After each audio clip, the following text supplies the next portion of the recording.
this last bit. I'm liking Mia I in know, this series. right? I feel like Mia's out to get new fans, and this is certainly a way to do it. When KT locks in Pyke, you have to assume every day of the week that it's going to be Snowflower trying to go for a flashy play, but it's Mia. It is a fresh game now, and Pyke Lucian is a little bit more styled than that of the Lucian and the Leona from the last series, and Ezreal, a different beast, especially when teamed up with Tahm Kench. Of course, there, I was ready to get real excited, Papa, but then the Ezreal got eaten.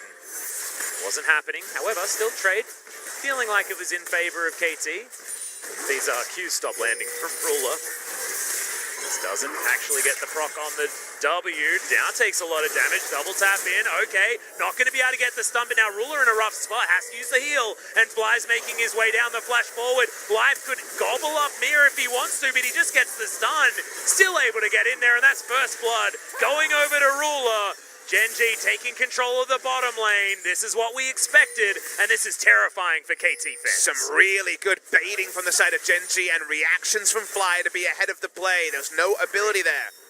Juve himself all right. Is Ruler. Not a lot of mana available here. That's max range, and in comes Umpty. That is the kill, and so easily provided by Mia, who's having a day out. Didn't say that started. That was already after the recall there, so it wasn't like he was greeting for a recall timing. Just Umpty comes down. Some really fun mid-games. If this game's even, because any cooldown being down, I'm talking about a Shroud. I'm talking about the Q on Umpty on this Aatrox, and then there's punishment, temporary stasis, and just a hell of a lot of damage everywhere on the Rift. We have all these sheer mobility of an Aurelia and Aftershock. The temporary tankiness rather than the true tanks are everywhere. Some more trading. Yep, Juve a lot more burst here. Throws out the ultimate, actually, as Vanguard's Edge flies forward. Juve tries to use the ult to get it, as there's the flash forward. Cubate still tanking the minions, and Umpty, he's just dashing forward. He's so terrifying. Flashes because he didn't need it to kill Ruler, and picks up his second kill. Doesn't pick up Tara aggro either. Here's Peanut. He's sticking around topside. He's going to try and take down Umpty. No teleport available from Kingen or BDD, but Peanut will go back, and Umpty, he's so damn strong. Now all of his health's back because of the fact that Aatrox never really translated it onto the professional Rift. So given that, I'm ready for a pipe. I guess Effort would have been the closest that we've had. He had up games and down games on that Pyke. Some weird combos as well, as Gango, down to about half health here, uses the Q, uses the heal. It's tagged by the ultimate, but otherwise will be okay, and in comes Umpty. This is what you'd be terrified about. Doesn't have the ultimate available, but Peanut, he's going to get pulled back. Wants to get in on the Q, but doesn't actually opt in for it. A little bit too far away is Gango. Chilling Smite into the first. Yep. Thus, getting that efficiency from the jungle or the mid lane is feeling great. Umpty walks up here, he knows something's happening. Yeah, it's bot lane 3v3 party as Gango does have the culling now armed, but there's the knockback. Life does have a stopwatch, and he is going to be able to avoid the ultimate coming in from Mia. Now Fly jumps forward, Cubate's in as well. It's a 5v5, and it's Fly that should be falling for us. No!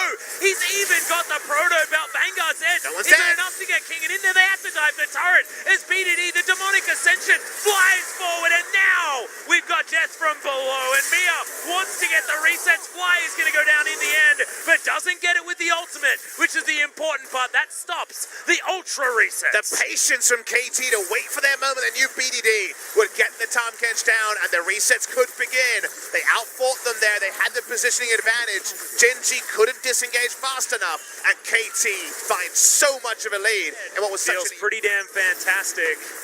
And now Mia gonna help take down this dragon. Kingen sets himself back up towards the top side of the map. And that Trinity Force is looming. BDD looking at those two items. Abyssal Voyage coming in. They're trying to stop her back here. Well, Kingen trying to keep himself alive. Does get a nice double stun as Cubate. He's underneath the turret, but he's still, of course, obscured. And that is going to be that kill easily taken. But mid lane, and this is one of the opportunities they have. A long way to get towards these turrets, and Umpty doesn't even care about them as the Q is being stacked up. Cubate trying to answer here, but a lot of the damage is being soaked by this Aatrox that can't actually die. Does run out here, the world ender not going to be. Has been very quiet since then. Morellonomicon is what he's pieced together since. Okay, Ruler taking the first bout of damage here as Vision of Empire right on top of Fly, who gets pulled back in yet again. Mia is the first one to fall down though. Fly finds it as now Umti trying to dive forward. KT Rolster though haven't found the fight that they were looking for. World Ender almost actually just cancelled out at the end of it as in goes Cuvee. You can see the low health members. He wants to get further forward. That's a real long stun coming in there from Kingin. Cuvee still just so hungry. Peanut fishing for the Q, but Genji, I don't think they're going to be able to find too much more now that KT's under the turret. But chasing on this one, Gango's health bar is low. They will not go for anything to beat them. Basically wasn't there. Genji go 1-for-1, but now they're on Drake, and here's a TP. Yep, still looking for more as Kingin dives forward. Peanut tries to get over the wall and does so. And Vanguard's edge is thrown in, but there's just no follow-up, so a bit of a waste of an R button there from Kingin. Looking like the rocky one here. It's going to get worse and worse as well, we know. Aurelia's scaling ability is Peanut down to about half health. This is not the player you want to lose, as now Death from below is going to seal the deal. Mia will wander back to the Baron pit after gifting BDD a kill's worth of gold. He's too far up. He knows Aatrox is bot side, so he thinks he's fine to poke in his head, but the ward placed earlier and BDD's Death Cap do the rest. That means no smite for 30 seconds, no unsealed spellbook in range. Life does have one. Genji can buy time, they have a lot of damage, so starting the Baron is still an element of risk for KT. Well, Mia's the one checking here as Cuvee wants to try and get some damage onto him. Not going to find stuns, presses all of his buttons, and checks out to see where Genji are. Gango now with the culling, knows that Cuvee doesn't have another Twilight Shroud, and now KT looking for the backline. Kingin trying to get the resets. He hasn't died yet, but does finally go down as Ruler picks him up. Life now with the Devourer available, and Ruler over the edge. Now still able to dish out some damage. Gango too far forward. Ruler, have you done it again? And I think the answer might be yes, it's BDD. He does still have a lot of damage, but that's the triple. The Ezreal is keen on carrying Genji back into this series. And KT Rolster Kingin out of the first fight. This time he commits, but there's no one behind him. He gets no work done. KT with a man advantage, lose a team fight against Genji. Peanut shows up and can't believe what happened. Well, BDD is now still very scary, but Ruler, he's going to ignore it. That's an unofficial quadra kill, and the Ezreal. So much damage potential now with this double tier build. He'll have that Seraph so soon. Actually, in fact, had it for that fight. That's why he was just tearing them to shreds, and why this Baron didn't last very long at all. But all that's not so far ahead in this game. But this is where the bounties come in, and suddenly there's a throw, $1 million gold everywhere, and maybe a dead Gango. Well, Gango does at least have some pretty quick fingers on that QSS, so he's going to get himself out of the frozen tomb very fast. What the heck? Okay, Umti didn't even have time to press the World Ender. So much damage coming out of Ruler. Mia flashes the right direction, but Cuvee says nope.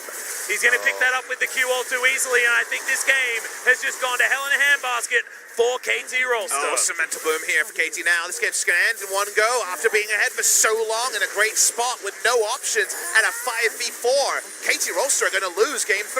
Yep, and it's looking like Genji moving into set point in such a great mental position.